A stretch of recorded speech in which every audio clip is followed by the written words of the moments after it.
YTN 라디오 김우성의 생생경제. 애청자 여러분 안녕하십니까? YTN 뉴스 FM 김우성 PD입니다. 요즘 TV 인기 리얼 버라이어티 쇼 중에 하나가 나 혼자 산답니다. 그만큼 1인 가구가 많아진 세태를 반영하고 있죠. 경제적으로도 혼밥, 혼술 같은 1인 소비 이제 흔한 풍경입니다. 그런데 정작 부동산 정책은 1인 가구에게 디딤돌 같은 정책금융이 혜택을 덜 주고 있다, 이런 논란에 휩싸였습니다. 이른바 싱글세라는 이름으로 이슈가 달아오르고 있습니다. 1인 가구에 대한 차별처럼 쓰이는 용어죠. 첫 번째 인터뷰에서 알아봅니다. 내보험 찾아줌. 조금 전까지 실시간 검색어 1위에 올랐습니다. 금융위와 금감원이 마련한 서비스인데요. 몇몇 서비스 이용자의 사연까지 소개되면서 더 큰 관심을 얻고 있습니다. 숨은 보험금 통합 조회 시스템이 바로 내보험 찾아줌입니다. 이 줌이 영어로는 GOOM, 정말 줌처럼 확 당겨서 나의 보험을 구석구석 찾아준다, 이런 의미인데요. 지금도 접속하려고 들어가 봤더니 수천 명에서 수만 명은 대기를 해야 합니다. 물론 서비스를 강화하는 측면에서 속도는 점점 빨라진다고 하는데요. 어떤 내용인지, 숨어있는 보험금 얼마나 찾아갈 수 있는지 정책 추진한 책임자 연결해서 이야기 들어봅니다. 설 명절 다가옵니다. 장바구니 물가, 설 차례상 비용 궁금하시죠? 성수품 정보까지 오늘 장바구니 물가 소식 전해드리겠습니다. 2018년 2월 12일 월요일 김우성의 생생경제 지금 시작합니다.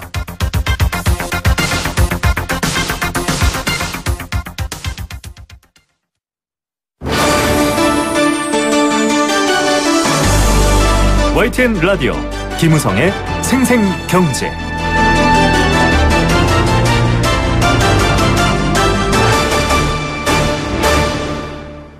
네, 첫 번째 생생 인터뷰입니다. 정부가 만 30세 이상 1인 가구에 적용하는 내 집 마련 디딤돌 대출 요건을 강화했습니다. 반발이 거세지고 있는데요. 독신 가구를 타깃으로 차별 정책을 펼쳤다, 이런 비판도 있습니다. 제2의 싱글세 논란이다라는 말까지 나오고 있습니다. 정부의 정책이 인구 감소 해법에 치중해서 서민 주거 복지의 본질을 넘어서고 있는 것 아니냐, 이런 지적까지 나오고 있다고 하는데요. 또 집을 마련한 뒤 가정을 꾸리려는 독신 가구도 있기 때문에 과연 이게 합당한 정책인가라는 의문도 있습니다. 여러 가지 공적 재원이 투입되는 부분이어서 더욱더 합의가 필요한 부분이기도 하겠죠. 전문가와 이야기 나눠보겠습니다. 인천대 경영학부 홍기용 교수입니다. 교수님 안녕하십니까? 네, 안녕하세요. 네, 먼저 인터뷰 전에 이 싱글세라는 것부터 좀 정의가 돼야 될 텐데, 실제 싱글세가 있습니까?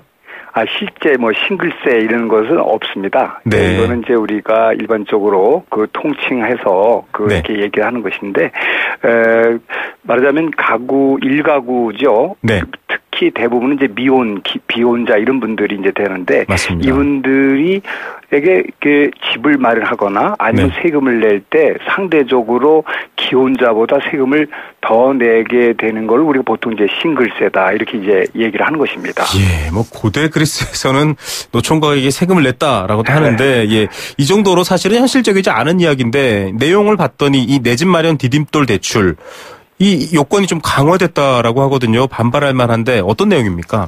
실제로 요번에 보니까 청와대 홈페이지에도 네. 이 단독 세대주 디딤돌 대출 요건 강화 담은 이 운영계획 변경을 반대합니다 해가지고 청원이 2월 5일 날 올라와서 네. 1시간 전에 확인해 보니까 892명이 이제 네.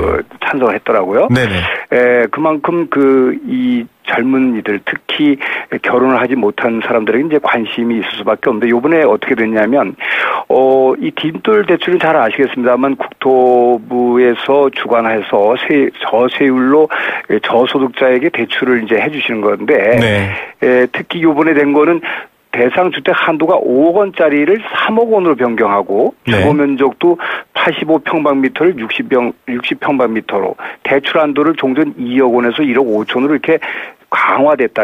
즉 말하자면 대출을 적게 해주고 네네. 이렇게 한다는 맞습니다. 것이죠. 예, 그렇게 해서 좀 힘들게 됐습니다. 예. 자, 이 30세 이상 1인 가구일 경우에는 대출 한도가 줄어든 겁니다. 그래서 지금 이거 차별이다, 싱글세 아니냐, 이런 말이 나온다라는 건데, 신혼부부 전세 임대주택 입주자 선정 기준에서도 동점자가 나올 경우 나이 어린 신혼부부가 가점을 받도록, 물론 좀 사회적으로 취약하고 어려울 수도 있겠지만 이런 조치들 나올 때마다 이 반대급부에 대한 반발도 커요. 교수님 어떻게 봐야 될까요?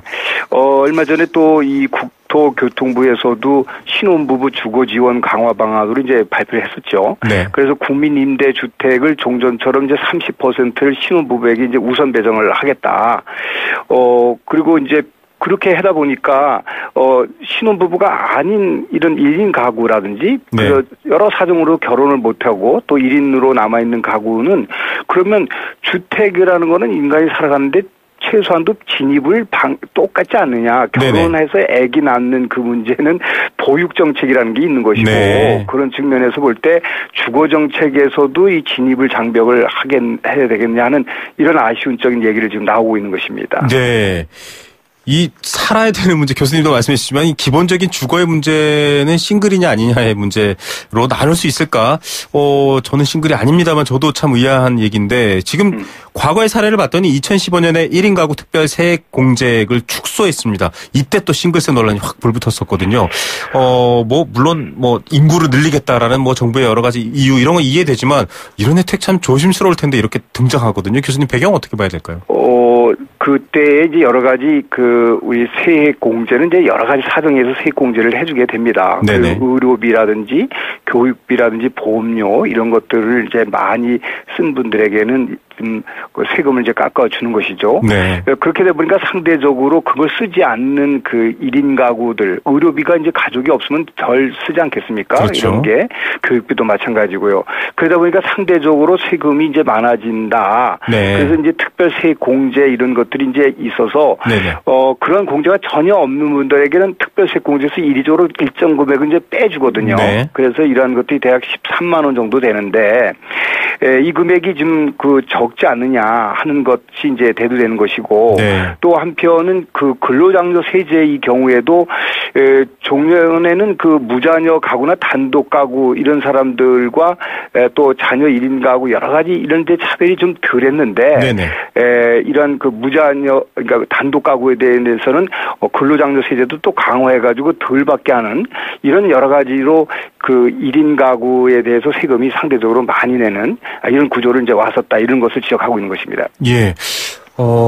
이게 지금 사실 1인 가구가 더 많아지고 있습니다. 물론 정부의 여러 가지 숨은 의도가 있을지는 모르겠지만 지금 교수님께서 설명해 주신 것만 봐도 뭔가 좀 갸우뚱하시는 분들이 있을 것 같은데 이 주거복지도 마찬가지고 세액공제와 같은 이 세금 정책도 마찬가지고요, 교수님. 네. 사실 이 가족 구성의 숫자에 따라서 더 보완해 주는 건 있을 수는 있겠지만 적다고 해서 조금 더 불이익을 본다. 원칙적으로 이런 부분들은 좀 문제 제기할 수 있는 부분이 없나요? 어떻습니까? 지금 이제 이 정부가 하는 방법에서는 주택 정책과 세금 정책이 이제 이렇게 볼 수가 있지 않겠어요? 네. 세금 정책은 주로 이런 이 필요 경비적인 요소를 많이 쓴 경우에 세액 공제를 해놓은 거죠. 자녀가 많다 그러면 자녀 세액 공제를 해주고 의료비를 많이 쓴다 하면 이제 해주니까 네. 그런 면에서 보면은 1인 가구에 비해서 부양 가족에 대한 부분에 대한 것을 세액 공제를 해주게 되니까 네네. 그 측면에서는 동일한 소득이라 하더라도 세금이 더 부양가족이 있는 사람은 더 적습니다. 그런 네. 면에서는. 그렇게 된 면에서 이제 차별적 요소의 얘기를 할 수 있는 것이고, 다만 요번에 디딤돌 대출 같은 경우에는, 내가 자녀가 안 생긴 게 지금 우선 내가 살아야 되는 건 똑같은 거 아니야. 집에서 사는 건 그렇죠. 똑같은 거니까. 네. 내가 집에 살 때 혼자 사는 거하고 가구하고 사는 건 좀 차이는 있을지는 모르지만은, 네네. 그러나 자기도 집을 한 가구를 가져야 되는 건 마찬가지고 그 이후에 결혼도 할 수 있는 거 아니냐 나에게는. 네. 그런 측면에서 왜 진입을 장벽을 더 높게 쌓느냐 네. 하는 주택 정책에서의 1인 가구의 또 차별성을 이제 이렇게 얘기하고 있는 것입니다. 네. 따라서 이러한 것들이 다 이제 조화가 돼서 1인 가구라고 해서 특별히 이렇게 불평등하게 주는 것은 그렇게 주택 경우에는 특별히 당위성이 좀 떨어진다 이렇게 네. 볼 수가 있는 것입니다. 예, 당위성. 아이를 더 많이 낳고 또 여러 가지 인구에 기여를 하신 분들께 혜택을 드리는 것 이거 자체로는 장려할 만한 일입니다만 그렇다고 역으로 또 1인 가구라든지 무자녀 가구가 차별을 받는다 이건 아닌 것 같습니다. 이런 부분들을 사실을 주목해야 되는 이유가 서구 사회나 일본 같은 곳들은 지금 사실 우리보다 훨씬 1인 가구가 많은 편이라고 알고 있거든요. 또 그런 문화가 많은 상황인데 역시 이런 저희가 말한 것처럼 1인 가구에 대한 좀 차별적인 혹은 뭐 약간 반발이 있을 만한 공공복지라든지 세금 관련 정책이 있는 걸까요? 좀 세계적 추세로 보면 어떻게 비교할 수 있을까요? 이게 이제 이 보육 정책은 어디든지 이제 있습니다. 뭐 특히 저출산이 너무 심각하고 우리나라도 네. 그렇기 때문에 미국을 위한 장려책으로서의 여러 가지 세액 공제 제도도 있는 것이고요. 네. 한편 또 주택 마련에도 혜택을 주는 건 있습니다만. 네, 그럼요. 네, 그거는 뭐 우리가 이 저출산을 지금 심각한 사회적인 문제이기 맞습니다. 때문에 이를 해결하기 위한 여러 가지 세제 혜택 주는 것은 뭐 당연하고 또한 그러한 면에서는 우리가 이해를 많이 하고 있는 것입니다. 네. 그래서 이제 이 주택을 하는 데서 이제 대출 규모라든지 이런 것이 차이가 네. 그 약간의 있긴 한데 요번에 이제 점점 강화를 한다 이런 얘기 아닙니까? 예.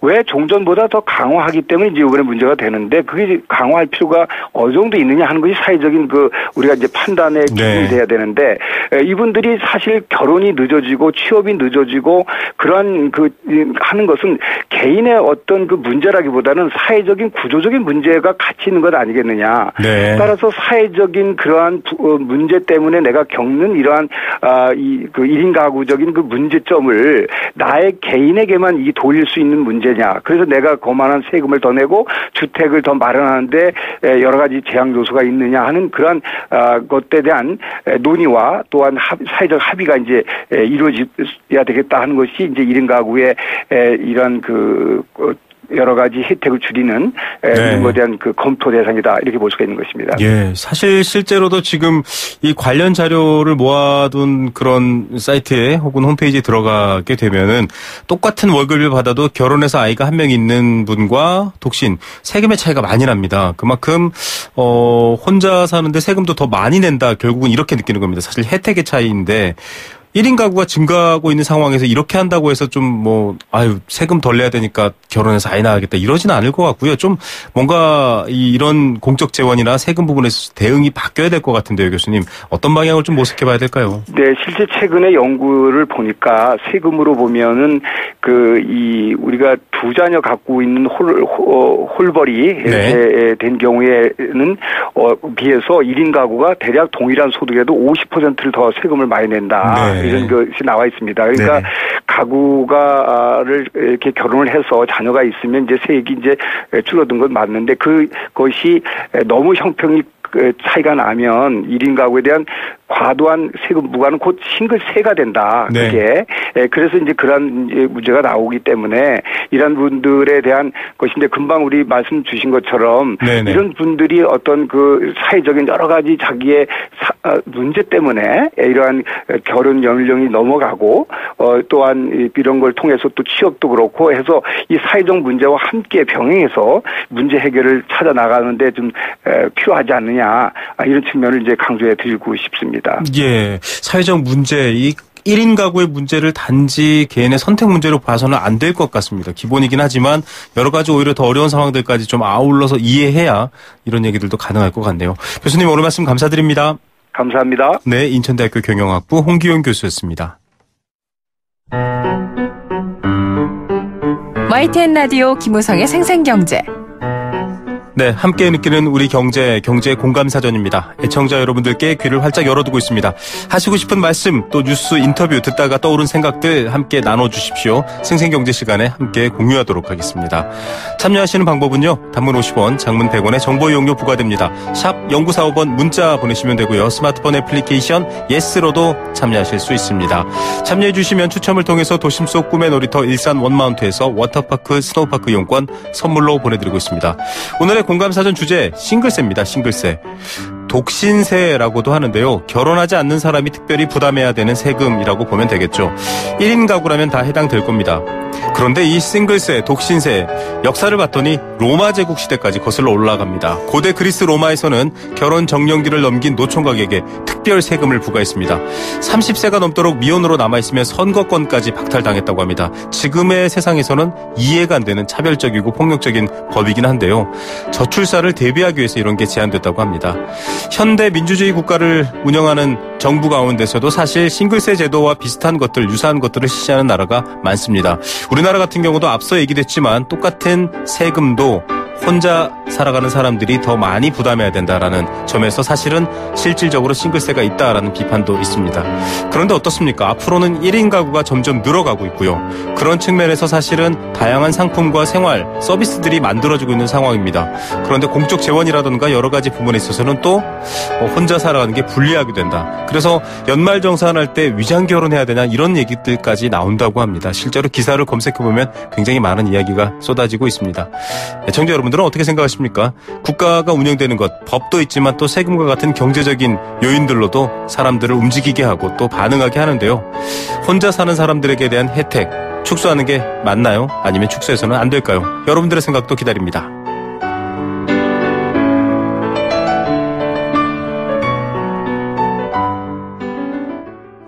네, 생생경제 일부 포스코와 함께했습니다. 캠페인 함께 듣고요. 이 시각 주요 경제 뉴스들 정리해드리겠습니다.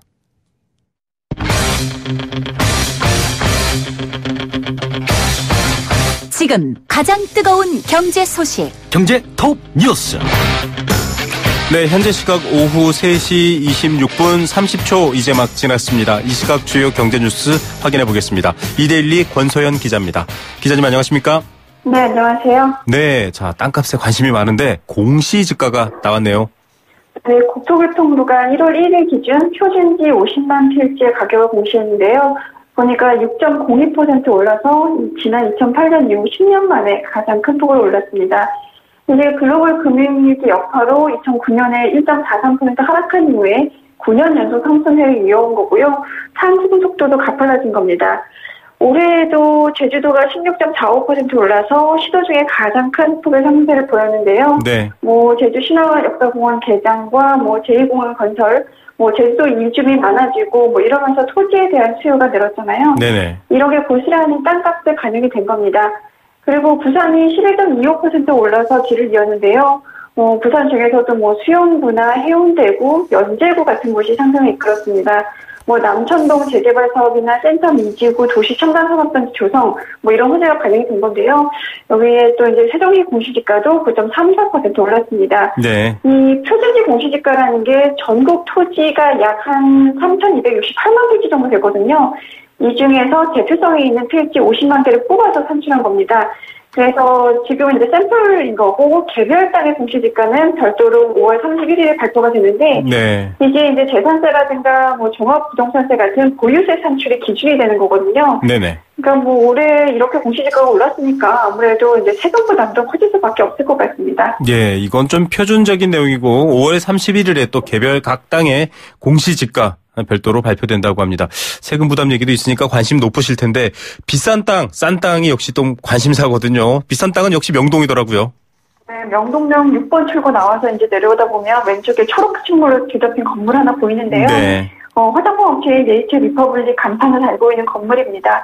여기가 1제곱미터당 9,130만 원인데요. 네. 그러니까 이제 3.3제곱미터 평당으로 따져보면 3억 129만 원이 나오는 겁니다. 네. 작년에 비해서 6.2% 오른 거고요. 이 공시지가대로 이 땅을 산다라고 하면 154만 5천여 원이 필요합니다. 네. 원래 1989년부터 2003년까지 가장 비싼 곳은 이제 서울 중구 명동 이가, 그러니까 네이처 리퍼블릭에서 더 아래로 내려가다 보면 이제 사거리가 나오는데 거기에 있는 우리은행 부지였거든요. 네네. 이게 2004년부터 이제 지금의 네이처 리퍼블릭 건물에 1위를 빼겨가지고 지금 이 건물이 15년째 1위를 자리를 지키고 있는 겁니다. 네. 이 전국에서 가장 땅값 비싼 거 10군데를 추려보니까 죄다 명동, 충무로 같은 이제 명동 일대에 위치해 있었는데요. 네네.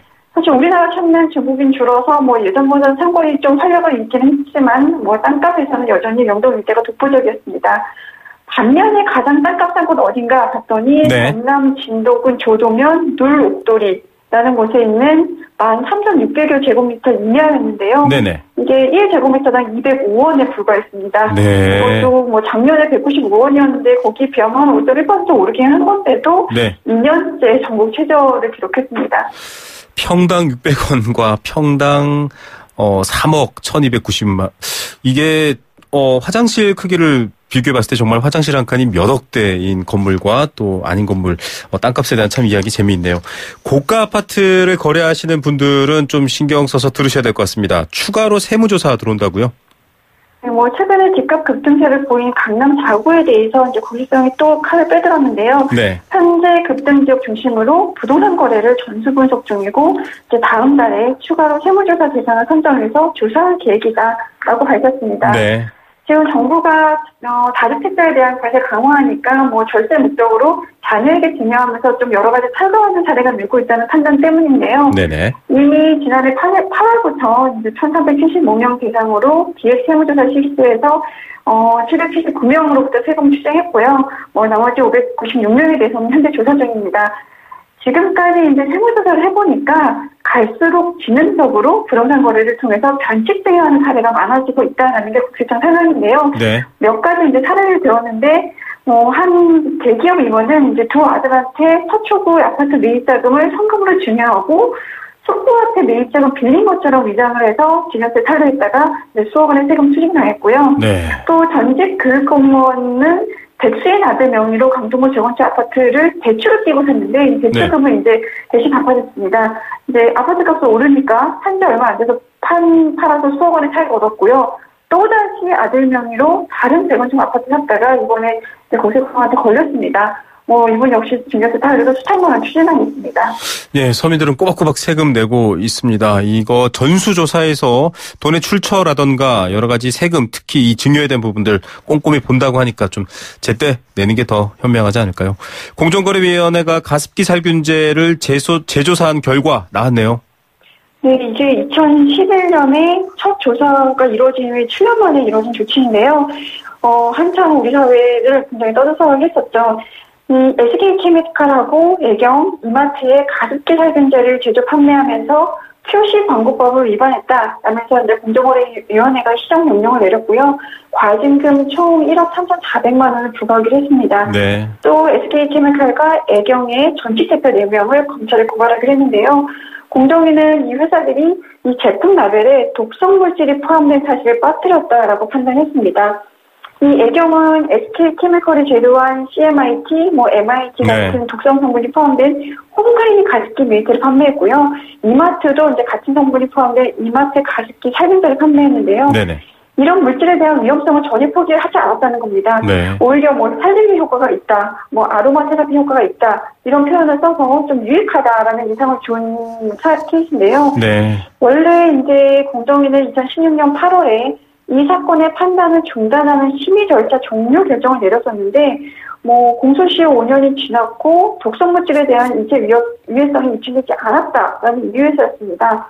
그런데 작년 8월에 이제 환경부가 위해성 인정 자료를 통보를 하면서 재조사에 착수했고, 이제 홈클리닉 가습기 메이트가 2011년이 아니라 2013년까지 판매했다. 이런 기록을 사전해서 이제 공소시효를 연장할 수 있었던 건데요. 다만 이마트는 이제 공소시효가 지나서 고발해서 제외가 됐는데 어쨌든 이제 조치가 나와서 의미가 있긴 하지만 그래도 피해자들은 여전히 손방망이 처벌이다라고 반발하고 있습니다. 네, 아직도 소비자 권리, 특히 이런 피해를 밝혀내는 것조차도 어려운 상황이죠. 삼성전자 글로벌 시가총액이 좀 떨어졌네요. 네, 이게 지난 2일 기준으로 이제 글로벌 시가총액 상위 100개 상장사 자료를 보니까 삼성전자가 18위를 기록했는데요. 1년 전에 15위였는데 이제 3계단 떨어진 겁니다. 네. 시가총액이 전년 대비로 보면 16.8% 늘었거든요. 그런데 전 세계 증시가 전반적으로 상승했고 다른 기업들 시총이 더 큰 폭으로 이제 증가하면서 삼성전자가 밀린 겁니다. 1위를 보니까 미국 애플이 차지했고요. 또 2위는 구글의 지주회사죠. 알파벳이 차지했습니다. 그리고 마이크로소프트가 3위고요. 눈에 띌 만한 점을 보니까 이제 상위 10권에서 중국 기업의 상승세가 좀 두드러졌는데요. 이제 1년 전만 해도 상위 12기업 모두가 미국 기업이었거든요. 그런데 올해는 중국 기업 3개가 새로 진입했습니다. 일단 텐센트 14위에서 6위로 올라섰고요. 네. 알리바바가 13위에서 8위로 그리고 중국 공상은행이 16위에서 9위로 올라갔습니다. 대신에 이제 미국 기업이 엑슨모빌이라든가 존슨앤존슨, 웰스파고 이런 데도 10위권 밖으로 밀렸는데요. 10위권 안에서 한국 기업은 삼성전자가 유일했는데 미국이 51개로 가장 많았고요. 중국이 13개나 됐습니다. 네, 역시 중국 기업들의 시가총액이 눈에 띄네요. 오늘의 톱뉴스는 어떤 건가요? 국가아파트 세무조사 추가를 한다라는 내용 될 수 있을 텐데요. 집값 오르니까 다양한 증여수단이 나오고 있습니다. 증여하거나 상속할 때 세금 당당하게 내고 또 양도 차익 많이 남겼으면 양도세 내고 하는 게 뭐 자산가들의 누블리서 울리지 않을까 싶은데요. 네. 절세는 필요하지만 탈세는 하지 말아야겠죠. 네, 절세는 필요하지만 탈세는 안 됩니다. 저도 이 말 반복하겠습니다. 오늘 뉴스 감사드립니다. 네, 고맙습니다. 이데일리 권소연 기자였습니다.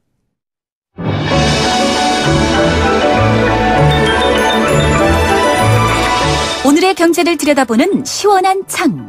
YTN 라디오 김우성의 생생경제 생생 인터뷰. 네, 두 번째 생생 인터뷰입니다. 제가 지금 포털 사이트를 열어두고 있는데요. 지금도 실시간으로 아주 높게 관심받고 있는 검색어가 있습니다. 바로 내 보험 찾아줌입니다. 접속자 폭주를 하고 있다, 이런 소식도 지금 들어오고 있는데요. 세탁이나 집 정리하다가 잊고 있던 돈 주머니에서 찾게 되면 횡재했다, 이런 기분 드시죠? 보너스가 받은 기분일 텐데요. 금융감독원과 금융위원회가 준비한 숨은 보험금 통합조회 시스템 내 보험 찾아줌도 국민들에게 이런 보너스 횡재의 기쁨을 제공하고 있습니다. 저도 오늘 해봤는데요. 아주 이른 아침 시간에도 접속자가 폭주했었습니다. 대기 숫자가 만 몇천 명 이렇게 넘어가더라고요. 이 서비스 과연 어떻게 추진됐는지, 또 지금 국민들한테 많은 관심 받고 있는데요. 향후 어떻게 될지 담당 책임자에게 들어보겠습니다. 금융감독원 이창욱 보험감독국장입니다. 안녕하십니까, 국장님? 네, 안녕하세요. 네, 지금 금융감독원에 근무하는 이제 이창욱 국장입니다. 네네, 지금 말 그대로 인기 폭발입니다. 숨은 보험금 통합조회 시스템, 이게 작년 말부터 시작된 것 같은데 어떻게 시작하게 된 건가요, 배경이?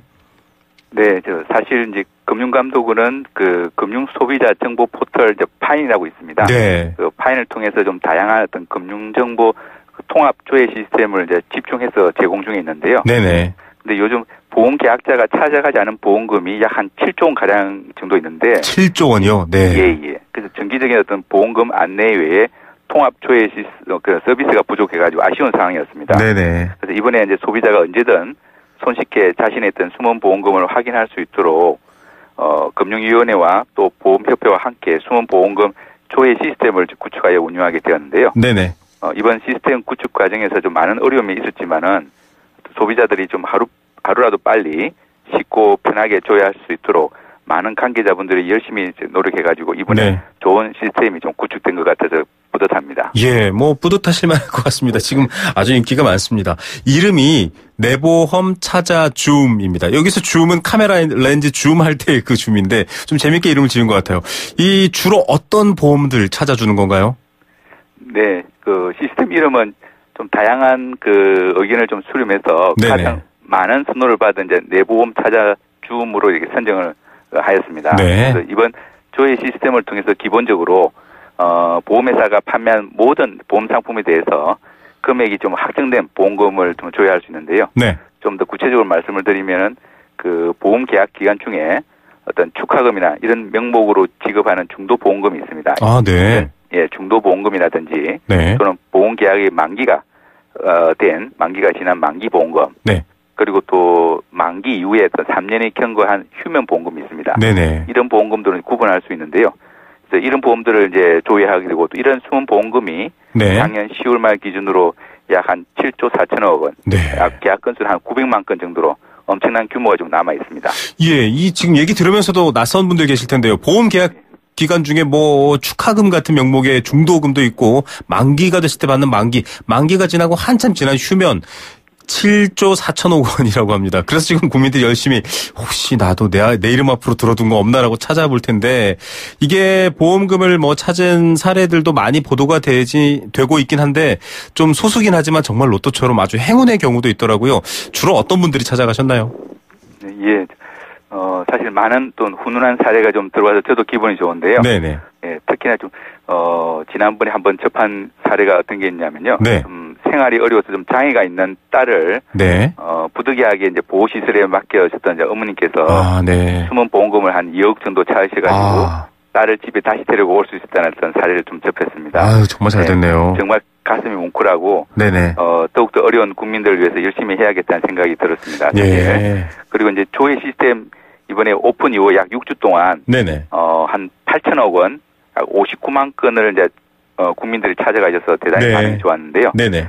아직도 6조 원 이상의 숨은 보험금이 주인을 찾지 못하고 지금 있는데 네. 한 5분만 시간 내셔서 한번 조회 한번 해보시는 것도 좋을 것 같습니다. 네. 예, 물론 조회하실 때 보험금 어떤 지급 지연에 대한 어떤 이자율 수준 이런 것도 좀 꼼꼼하게 확인하셔서 바로 찾아갈지 여부를 한번 결정하시는 것도 한 중요한 핵심 포인트라고 할 수 있습니다. 네, 이 지금 장애에 따른 시설에 맡겨서 이산가족이었던 분이 보험금 숨은 걸 찾아내서 이렇게 함께 다시 살게 됐다. 이거 사례 봤더니 이것도 사실 잘 몰라서 예, 이 한 번만 지급되는 보험이 단 줄 알고 이제 안 찾아갔는데 나중에 이렇게 됐다라는 또 부연 설명 제가 좀 드릴게요. 정말 이런 식으로 좀 국민들에게 여러 가지 좋은 서비스를 하고 있는 건데 사실 보험사들은 가급적이면 돈 안 주려고 하지 않나 이런 선입견이 있거든요. 그런데 이번에 좀 보험사랑 또 금융당국이 합쳐서 잘 만드셨는데 여전히 접속이 많다. 접속 폭주 이런 얘기 나오고 있습니다. 접속 잘 안 된다는 얘기도 있는데 어떻습니까? 네, 지난해 12월 18일 날 오픈을 했는데요. 네네. 그 이후에 어떤 수요일 동안 그 주요 인터넷 포털 검색어 1위에 지금 올라서 저희 예상보다 더욱 뜨거운 관심을 이제 가져줬거든요. 네. 근데 이러다 보니까 또 일시적으로 폭주하다 보니 시스템이 좀 마비된 적이 좀 있었습니다. 네네. 그래서 이번에 좀 시스템 처리 속도를 높이기 위해서 좀 프로세스도 좀 개선했고요. 네. 서버도 좀 대폭 확충해가지고 처리 용량도 좀 확대를 했습니다. 네. 네. 다만 이제 이러한 노력에도 불구하고 어제 오늘 좀 접속자 수가 좀 일시적으로 또 증가해가지고 네. 약간의 어떤 접속 대기 시간이 발생하였는데요. 네네. 약 한 5분 정도 잠시만 좀 기다려 주시거나 네. 아니면 야간 시간을 좀 활용하는 것도 좋은 방법일 것 같습니다. 예. 예. 그리고 또 생명보험 홈페이지 외에도 네네. 저희 금융감독원 그 파인 홈페이지가 있거든요. 네네. 예, 그쪽으로 접속하시거나 손해보험협회 홈페이지를 좀 통해서도 접속을 하면 또 이를 통해서 활용하실 수도 있습니다. 예, 내 보험 찾아줌이라고 포털에 치시면 접속할 수 있는 사이트가 뜹니다. 저도 해봤는데요. 딱 들어가면 내 앞에 얼마나 계시는지, 내 뒤로 또 어떤 분들이 몇 분이나 들어오시는지 이렇게 표시가 되면서 들어가서 간단한 정보 입력하시면 될 것 같습니다. 그리고 금융감독원 파인, 저희가 뭐 수요일 경제 수사대 시간도 항상 안내해드리죠. 등록업체 같은 거 확인할 때 쓰시기도 좋은데요. 파인 들어가서 확인하시거나 손해보험 협회 홈페이지 확인하라는 말 제가 한번 다시 설명해 드렸습니다. 자, 8,000명이 오셨고 지금 많은 화제가 되고 있는데 아직 6조 원 남았습니다. 자, 이렇게 해서 만약에 뭐 누구든 지금 방송 듣고 검색해서 찾았습니다. 그럼 어떻게 지급받아야 되나요? 예, 그 숨은 보험금은 우선 이제 협회 또는 죄송합니다. 네. 금감원 통합조회 시스템에서 이제 그 발생 여부를 확인하시고 네네. 해당 보험회사에다 이제 개별적으로 청구하시면 됩니다. 네. 예. 우선 이제 보험회사의 어떤 직업 의무가 확정된 보험금인 만큼 최소한의 확인 절차만 거쳐가지고요. 네네. 그 청구하신 날로부터 3영업일 이내에 이제 지급받을 수가 있습니다. 네. 다만 이제 보험회사별로 또는 보험금 유형별로 청구 절차가 일부 좀 달라서 네네. 일괄적으로 또 보험금 청구하시기가 어려운 점은 좀 있는 점은 양해 부탁드리고요. 네.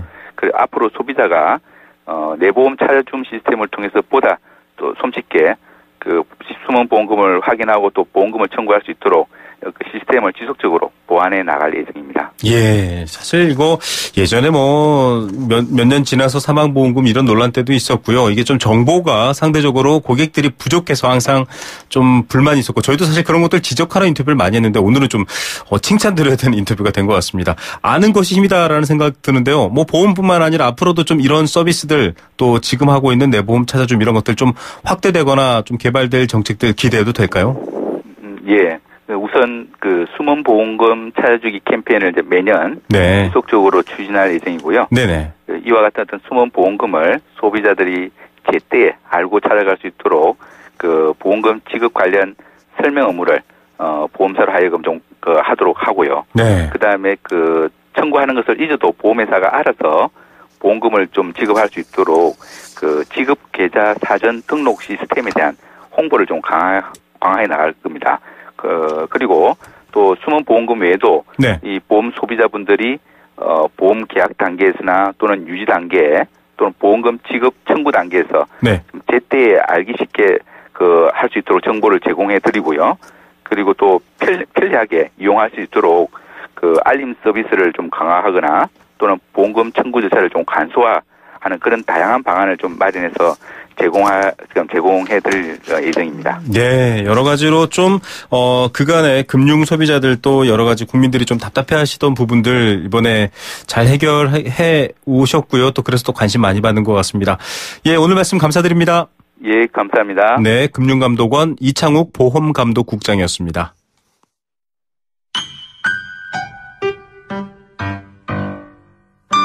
행복한 살림살이 생생 장바구니. 네, 3일 남았습니다. 이제 설 연휴가 시작되고요. 설날까지는 아직 조금 더 남아있는데 장보기 분주한 분들도 많을 것 같고요. 또 월요일은 이번 주 뭐 먹지 하실 텐데 바로 이 시간이 기다리고 있습니다. 생생 장바구니 오늘도 한국농수산식품유통공사 문재영 대리입니다. 안녕하십니까? 네, 안녕하세요. 네, 사실 이 설이나 명절 앞두면 저희가 이 코너 한다라는 게 굉장히 좀 뿌듯합니다. 좋은 정보들 많이 알려드리잖아요. 그러시나요? 예. 자, 차례상 또 준비하셔야 되는 분들 많아서 아무래도 물가 동향이나 특히 채소류, 왜냐하면 날씨가 지금 굉장히 춥거든요. 네. 그런 부분 궁금할 것 같습니다. 어떻습니까?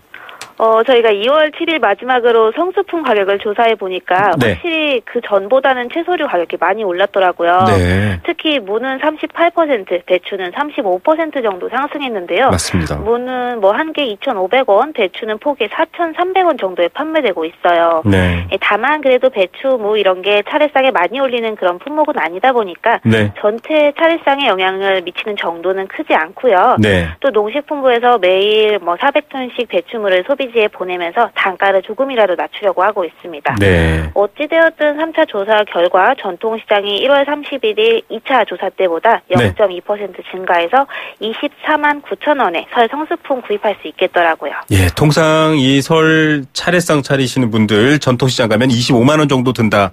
이제 미리미리 좀 준비를 하셔야 될 것 같습니다. 네.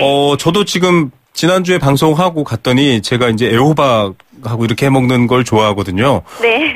너무 비싸서 놀랐습니다. 평소에 한 1,000원 이렇게 비싸죠. 사던 걸, 2,000 몇백 원 막 올랐더라고요. 좀 저렴한 거 없나 궁금해지거든요. 날씨가 추워서도 그렇지만 어떻습니까? 네, 그래도 이런 때라도 가격이 내려가는 품목은 꼭 있거든요. 네네. 이번 설에 차례상 차리실 때는 당근이나 팽이버섯 위주로 많이 활용하시면 좋을 것 같아요. 네. 품목이 그래도 이런 한파 속에서 안정을 보이고 있거든요. 네네. 당근은 명절을 앞두고 수요가 조금 오르기는 했지만 올해 생산량이 지난해에 비해서 45% 증가해서 네. 공급이 수요보다 훨씬 많습니다. 폭설 속에도 1kg에 2,800원대로 가격 변동이 없고요. 네. 또 팽이버섯도 출하 물량이 꾸준하게 유지되고 있어서 국이나 전에 이용하시면 좋을 것 같아요. 네. 그리고 뭐 이제 마늘이나 건고추, 양파 이런 보관 가능한 채소들은 한파의 영향을 안 받는다는 것도 알고 계시면 좋을 것 같고요. 네, 이럴 때 조금 조상님께도 지혜롭고 현명한 차례상 올리면 더 칭찬해 주실 것 같습니다. 자, 맞습니다. 한파 속 채소 소식도 들었는데요. 이제 차례상 얘기 나온 김에 선물 세트도 이제 고향집 내려갈 때 뭐 사가지 이런 분들 계실 것 같아요. 어떻습니까? 네, 올해 선물 세트 가격도 저희가 조사를 해보았는데 이 품목별로 알아보자면 아무래도 한우나 굴비가 가격이 좀 비싼 편이에요. 네. 한우는 도축 마리수도 줄어들었고 또 청탁금지법이 이번에 개정되면서 호조를 보이고 있거든요. 네. 그만큼 수요가 있다 보니까 가격이 오르게 된 것으로 분석이 되고 또 굴비도 생산량이 많이 감소하면서 비싸졌습니다. 네. 그래서 제가 이번에 추천해드리고 싶은 선물 세트는 네. 배예요. 배요? 네. 네. 최근 소비 부진으로 인해서 가격이 떨어진 데다가 네. 선물 세트도 지난주에 비해서 7% 내려갔거든요. 지금. 네. 한 상자에 한 5만 원 정도 하고 있으니까 가격 대비 가장 괜찮을 것 같고요. 네네. 아니면은 좀 오래 보관할 수 있는 그런 품목으로 선물하고 싶다 하시면은 네. 차례주로 활용할 수 있는 전통주도 최근에 많이 선보이고 있습니다. 예, 전통주라고 얘기하니까 제가 눈이 번쩍 띄어지는데요. 자, 네. 물론 뭐 이거는 정해진 어른들의 차례를 위해 쓰는 거니까 소개해 주신다면 어떤 것들이 있습니까? 전통주 마니아들이 인정한 우리 차례주로 좋은 우리술 두 가지만 제가 소개를 해드릴게요. 네. 첫 번째는 도수가 좀 낮고 또 1만 원대로 저렴한 차례주인 우곡주예요. 우곡주, 네. 네, 도수가 13도고요. 물을 타지 않아서 요구르트처럼 좀 새콤달콤한 이런 맛도 나고 사과향까지 나는 걸쭉한 탁주이고요. 네. 두 번째로는 반면에 술은 역시 도수가 높아야 된다라고 네네. 생각하시는 분들께 드릴 선물이라면 옛날 책에 많이 나왔던 도수 40도의 감홍로를 보내드립니다. 감홍로, 예. 네, 이 술이 바로 춘향전에서 이 춘향과 몽룡의 이별주로 나왔었고요. 네. 네. 그리고 별주무전에서는 거북이가 토끼에게 용궁에 감옥로가 있다라고 하면서 꼬시기도 했던 술입니다. 아, 네. 이 감옥로가 붉고 단 이슬이라는 뜻으로 네. 이상주, 중력고와 함께 조선 3대 명주 중에 하나예요. 네. 이 계피향이 나서 날이 추울 때 마시기 좋은 전통주라고 하고요. 네네. 외에도 뭐 한산 소곡주, 소주, 솔송주 이런 것들이 추천할 만한 차례주로 꼽혔습니다. 예. 자, 감홍로, 달감, 불글홍, 이슬로 이렇게 돼 있겠죠. 아무래도. 네, 맞습니다. 춘향전과 별주부전 얘기까지 해주셔서 더욱더 명절 분위기 나는 것 같습니다. 네. 자, 선물 너무나 비싼 것들보다는 마음이 담겨 있는 게 좋은데요. 특히 겨울철에 기침하고 또 감기 걸리신 분들 많을 텐데 또 이렇게 뭐라고 할까요? 잘 익혀가지고 또 기침에 좋은 약재로도 만들 수 있으니까요. 배라던가 또 전통 차례주 한번 고민해 보시면 좋을 것 같습니다. 자, 이 술 종류가 이렇게 많은 것도 몰랐고요. 또 이렇게 많은 이야기가 있는지도 몰랐는데 네. 지금 평창올림픽이 명절과 함께하고 있습니다. 지금도 관심이 많아요. 여러 가지 경기들도 벌어지고 있는데 강원도에 갈 분도 꽤 있을 것 같습니다. 어떻습니까?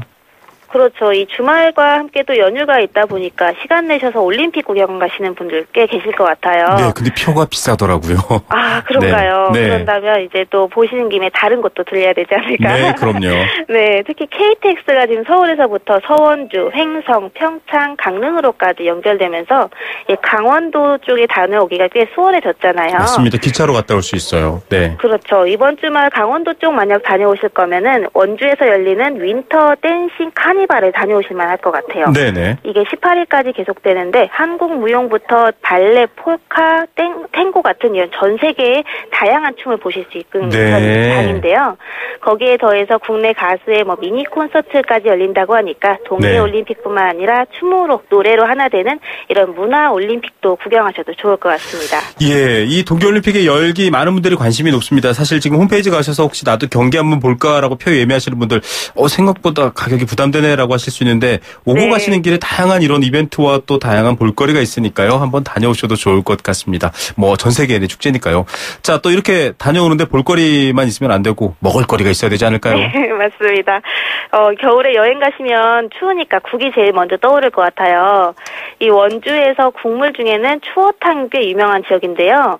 많이 알고 있는 남원 추어탕과는 다른 형태입니다. 맞아요. 원주 추어탕은 좀 다릅니다. 그렇죠. 원주식 추어탕은 감자와 미나리가 들어있어서 재료부터 다르거든요. 네. 그리고 가장 큰 차이가 남원식은 미꾸라지를 갈아서 추어탕을 만드는 반면에 원주식은 통 미꾸라지를 아예 다 넣어서 탕을 끓여요. 아, 네. 그리고 또 다른 이 원주의 향토 음식으로는 뽕잎밥도 있습니다. 뽕잎밥이요? 네. 곤드레 나물처럼 이 뽕잎을 넣어서 지은 밥인데 꽤 상큼한 향이 나서 입맛을 돋우거든요. 네. 돌솥에 식사 다 하시고 또 누룽지로 드시면 든든하니까요. 추운 날 속 채우시고 강원도 여행도 즐겁게 다녀오시길 바랍니다. 네, 사실 뽕잎으로 만든 다양한 약재들도 있고요. 또 성인병에도 좋다라고 알려져 있는데 밥을 지었다 참 궁금하기도 합니다. 그리고 이 좀 얼큰하고 붉은 느낌의 원주식 추어탕 서울에도 있는데 진짜 원조의 맛을 느끼러 한번 다녀와도 좋겠다 싶네요.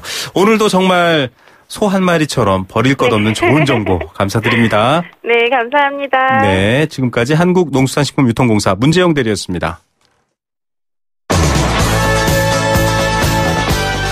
네, 생생경제 포스코와 함께했습니다. 7292님, 열심히 일해서 집 사고 잘 사는 것 모든 인간의 욕망입니다. 결혼한 집에 가산점을 주면 되지 왜 1인 가정에 벽을 세웁니까? 라고 지적해 주셨습니다. 이런 얘기에서 또 저희도 인터뷰를 많이 했었죠. 1259님도요.